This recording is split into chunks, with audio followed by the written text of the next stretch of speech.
Hello, this is Mr. Taylor. This video is about how you can work on developing your supporting arguments for your research paper.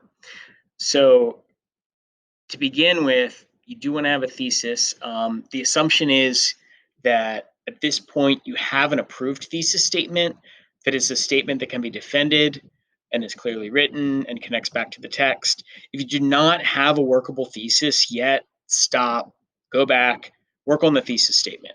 It's extremely important to make sure that your thesis statement is clear and well thought out before you begin. It does not mean that you cannot go back and edit it. In fact, what we'll talk about here with arguments will actually help you to create a better thesis statement in some cases. The thesis itself is the central argument to your paper. In literature papers, literature research papers, this typically takes the form of a claim about some aspect of the book, such as themes, characters, literary concepts, literary style, etc. That thesis then needs support to be defended. In this video, I'll explain how you can use supporting arguments in order to demonstrate that your thesis is valid. What many students miss, or fail to understand about an argumentative research paper is that your grade is contingent on your ability to successfully back up your claim or the thesis statement. Instead, some students will make the mistake of simply reporting information and will create a book report. In order to avoid this, you need a well-developed supporting arguments. We will focus on writing those supporting arguments over the next few minutes.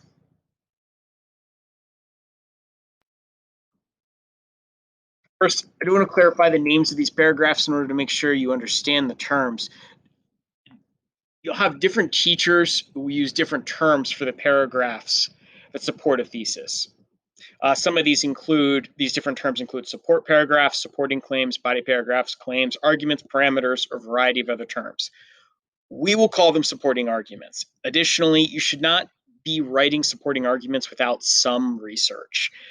You are setting yourself up for a choppy, incoherent paper where the supporting arguments do not defend the thesis if you've not at all explored what the research says about the text. After you have a thesis and some research, you can begin to write your supporting arguments. The process of research is circular, so you might find that you need more sources as you begin writing or need to change your supporting argument. This is perfectly normal and a good sign that your final draft will turn out better. For the purposes of demonstration, I will use the thesis statement on Romeo and Juliet in order to develop my supporting arguments. So here's the example thesis. Though often considered a love story, Romeo and Juliet exemplifies the destructive nature of toxic masculinity through the actions of the male characters. If I'm doing early research on a thesis like this, it's going to focus on the idea that toxic masculinity can be connected to Romeo and Juliet. Even if the specific term, toxic masculinity, isn't used in other research, what aspects of it might be discussed by critics and could be used as proof? So perhaps other things about aggression, other ideas that might tie into toxic masculinity could be some of that proof that I use. As long as I find that there are some materials out there, I should be able to move forward with my supporting arguments. Sometimes your teachers or I can tell you if a thesis is tenable, but other times you have to start doing the research yourself to check. Next is the development of the supporting arguments. If it helps, think of this as your topic sentence for each section of the paper. With this thesis example, the supporting argument statement is fairly straightforward. I need 3 male characters who exemplify toxic masculinity, how they do so, and research that backs up those claims. So here are my 3 ideas. In supporting argument 1, I'm going to look at how Romeo demonstrates examples of toxic masculinity and his handling of adversity. So the focus here is Romeo as the character. Supporting argument 2, Lord Capulet reveals his toxic masculinity through his interactions with the women in his life. And then supporting argument 3, Mercutio epitomizes toxic masculinity in his interaction with his male friends.